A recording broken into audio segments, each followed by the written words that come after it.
благослови учредяването на военизираната структура към Руската църква в София, може да се приеме като пореден знак към богомолците с български произход, че са нежелани в този храм. Особено след като игуменът Филип опита да раздели посещаващите църквата на етнически принцип – на българи и руснаци. Същия свещеник, игуменът Филип, преди около месец на Русофилски събор на язовир Копринка край Казанлък, заявява: Мы русские, любим Болгарию, мы вместе с Болгарией. Мы вместе, мы не разные, мы не две нации. Мы одна славяно-православная держава. И вместе мы сможем многое сделать. Будет Россия, будет Болгария. Мы русские, любим Болгарию, мы вместе с Болгарией. Мы вместе, мы не разные, мы не две нации. Мы одна славяно-православная держава. И вместе мы сможем многое сделать. Будет Россия, будет Болгария.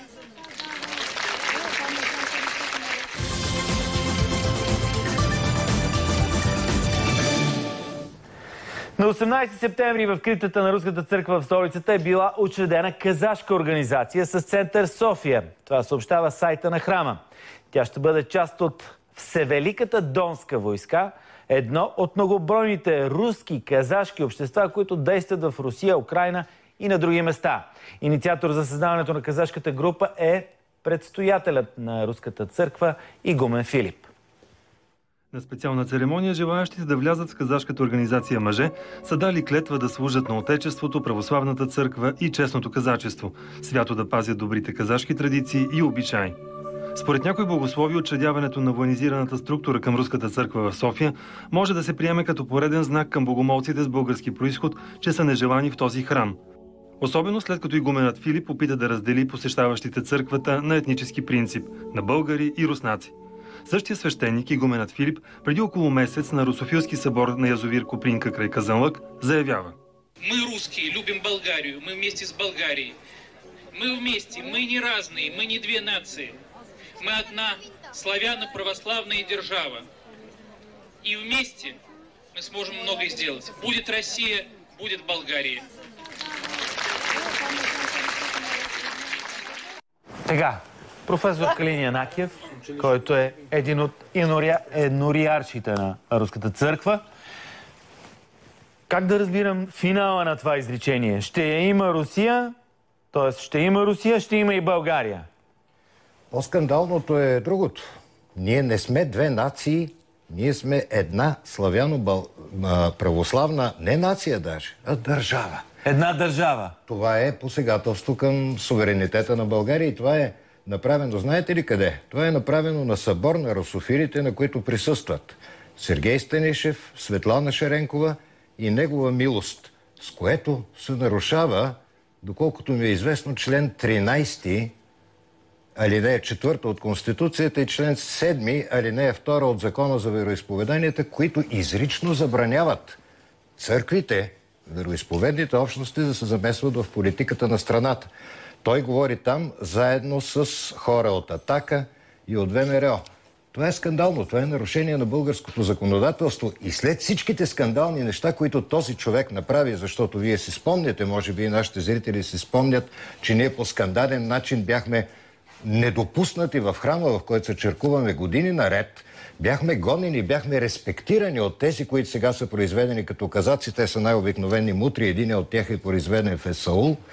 Сега завършваме с това по някакъв начин. Значи, нарушен е, ще ви кажа, много жестоко е нарушена и Конституцията с създаването на тая паравоенна организация. Член 44, алинея 2 от Конституцията на Републиката забранява създаване на паравоенни организации. И ако на някой му се струва, че това е поредният цирк, подобен на нашите архонти с производство на тия казаци, аз съм донесъл тук някои документи, които за съжаление едва ли ще мога да покажа на камерата, но това Всевеликое воинство Донское, на което поделение се открива тук, например, се занимава с условно боевой задачи небольшой групи. Условно боева задача на малка група, която подготвя разузнавачи под Добре, да го кажем на някакъв... Мистер Нам кой си се провежда някакво учение. Това е безспорно военна организация. Добре, това са четници, така ли да разбирам? На български език, за да им стане ясно на хората какви са тия казаци в центъра на София. Казаци в Русия имало в историята. Има и потомци на казаци в България, има и потомци на атамани, доколкото знам, ректора на Великотърновския университет е потомък на такива. Хубаво, нека да има. Никой няма право да създава паравоенна организация на чужда държава на нашата територия, защото това означава, че утре може да се създаде такава на Хизбола, на швейцарската гвардия, която брани папата. Вие представете ли си, що за безобразие е това? Аз говоря обаче тук в качеството си на православен християнин на енорияш на тая църква. Създаването на тази паравоенна организация има за последна цел да ни разгони от този храм. Нас, българите, защото месеци преди това в проповеди, които този човек допусна в нашия храм, се каза, че ако на българите нещо не им харесва в този храм, да напуснат и да си търсят друга църква. Четейки днес тези новини или тези нещата свързани с тези събития, веднага си зададох въпроса защо трябва да бъдат изгонени българите от руския храм в центъра на София. Ще ви кажа. Каква е целта?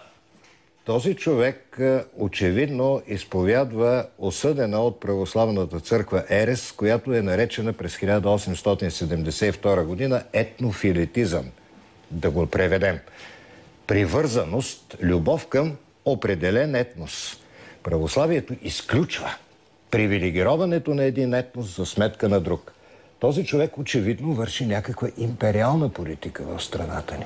Поради тая причина аз особено настоявам. Ние, енориящите на този храм, и българи, и руснаци, ще ви кажа направо, настояваме българските институции да се свършат работата и да съдействат за отзоваването на човек, който нарушава законодателството на страната ни.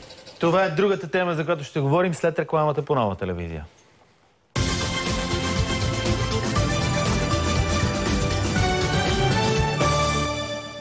Здравейте, при мен е професор Янакиев, с когото си говорим за това какво се случва в центъра на София, в Руската православна църква, където съвсем наскоро е създадена казашка група. Искам да ви върна към устава на тази казашка група, в който се казва: ние се заклеваме да служим на Отечеството. Вярно, на Отечеството. На кое Отечество? Не е уточнено. Там е работата, че въобще не е уточнено на кое Отечество. Вярно е, че при създаването... Това са българи, нека да кажем. Всичките са българи, така ли? Не съм сигурен. Не съм сигурен, но част от тях поне са български граждани. Да. Вижте, действително при тайно извършеното създаване на организацията, защото тя е създадена в криптата, която е била заключена по това време, когато е създадена организацията, е внесено българското знаме. Имаме снимки от това създаване. Наистина е внесено българското знаме, но в края на краищата са се заклели за вярност пред Отечеството, което не е ясно какво е, а в устава на тая донска организация, това донско общество, се казва ето какви цели, между другото, си поставя то. Наред с патриотичното възпитание и т.н.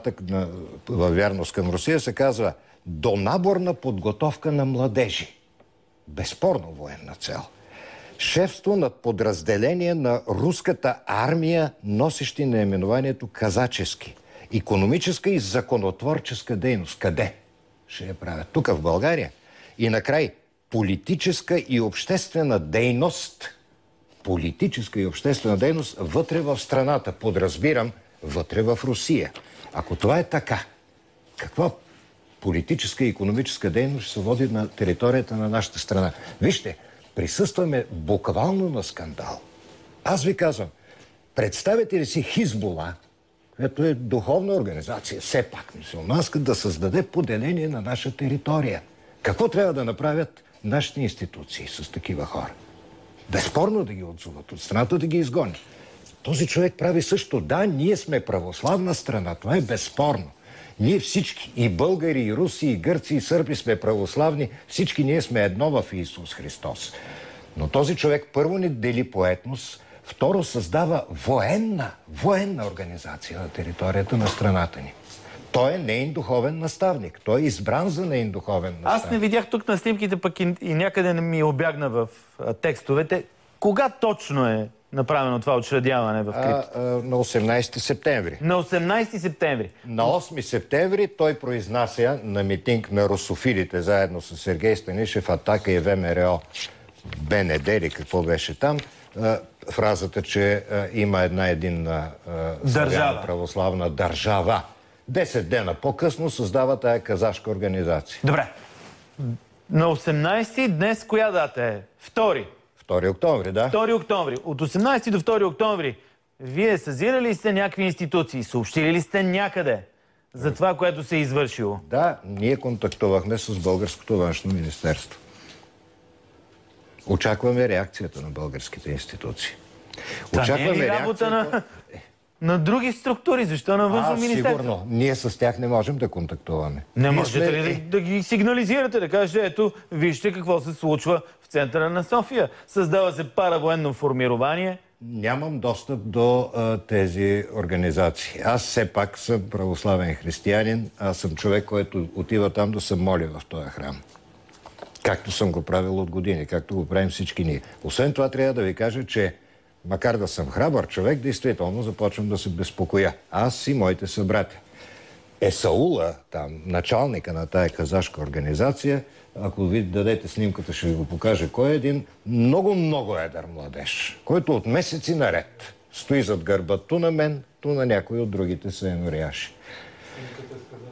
Ще покажем след малко снимката. Да, няма значение. Това са хора, които са известни. Те, впрочем, дадоха сигнал тогава, когато ни изхвърлиха от храма при посещението на руския патриарх. Те го дадоха този сигнал. Те се представиха пред вашия колега Горан Благоев далеч преди да са произведени като казаци, като ние сме казаки. Ето го човек. Да. Вижте, доста едричък е, нали? Мисля, че той е Есаула. Ще го правят атаман на наша територия. Прочетете историята на казачеството и ще видите какво представляват. Това е военизирана организация, която е пазила границите на Руската империя. Тук да са границите на Руската империя. Храма граница на Руската империя ли? Не знам, не мога да се обясня какво става. Някъде из бумагите прочетох, че това е отговор на зидарите, отговор на масоните, отговор на другите такива формирования, които са на територията на България. Ще ви кажа, сигурно ще чуете, че и това е подобно на архонтския, само че цирк от тяхна страна. Ще ви кажа обаче, че архонтите, аз съм противник, знаете, на тази организация, смятаме за чужда на православните ни традиции. Архонтите все пак не са си поставили военни цели. Нямат военни чинове, не правят военни учения. Освен това, криво право създадени са от Българската православна църква и ние по някакъв начин ще се борим за тяхното отмене. Тук става дума за чужда държава. За представител, духовник, който си позволява да каже, че няма две нации. Че има една държава и създава такава военна организация. След всички други безобразия. Вие знаете ли, например, че на 26 август този човек изгони посредством охранител, изблъсквайки по стълбите на храма, един наш събрат, след като го обиди и след като му се заканваше повече да не се мярка в тая църква. Ще му каже името, той не се крие. Той ще дойде и ще свидетелства. Той е от смесен произход. Казва се Валери Неделчев. Беше прогонен буквално с блъскане. Защо? Каква е причината да бъде? Защото на времето се подписа в нашата подписка, която искаше от този човек да престане да върши безобразията в храма. Например, да не изгони дякона на нашия храм. Ето това е. Мирна подписка, от която започна всичко. Ние искахме просто да запазим енорията си, да запазим традицията, да запазим мира. От тогава нататък той почна да гони всички българи и всички руски богомолци, които по един или друг начин ни подкрепят, защото има и такива. Те ни подкрепят, разбира се, защото и те помнят, че няма ни елин, ни юдеин, ни роб, ни свободен, ни мъжки пол, ни женски. Всички вие едно сте в Христа и Исуса, както е казано в писанието от светия апостол Павел. Нещо, което този човек очевидно не знае. Защото той ни съединява като държави, което не може да прави, а ни дели по етноси, което не може да бъде. Също не може да бъде. Не може да бъде, защото ние сме едно в Христа и Исуса, но сме различни държави. Точно обратното прави този човек. Като държава се опитва да ни съединява, сигурно под главенството на руската държава. Аз това исках да ви питам, дали това е откакто той А откакто е той. Безспорно. Вижте, преди него тук беше един друг архимандрит Исидор, който си замина по живо по здраво в Иерусалим, там го изпратиха, имаше подобни опити. Той ни гостува, той Исидор, по негова покана на игумен Филип и държа една проповед в църквата, в която каза: миряните могат да произнасят само 3 думи пред духовника.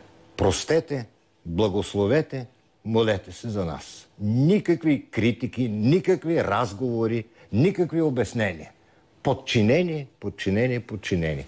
Многократно повтаряше тая дума и той, между другото, в присъствието на игумен Филип и с неговото благосклонно мълчание, каза, че онези, които имат български паспорти и не им харесват това, което се върши в Руската църква, могат да си отидат. Значи, може би с паспорти трябва да влизаме в тая църква. Тя е на българска територия, тая църква. Тя не е в границите на посолството. Това е православна църква, в нея имат право да се чъркуват абсолютно всички. Никой няма право да гони никого на базата на това какъв паспорт имал или какъв нямал. Добре. Благодаря ви за това гостуване. Аз също ви благодаря.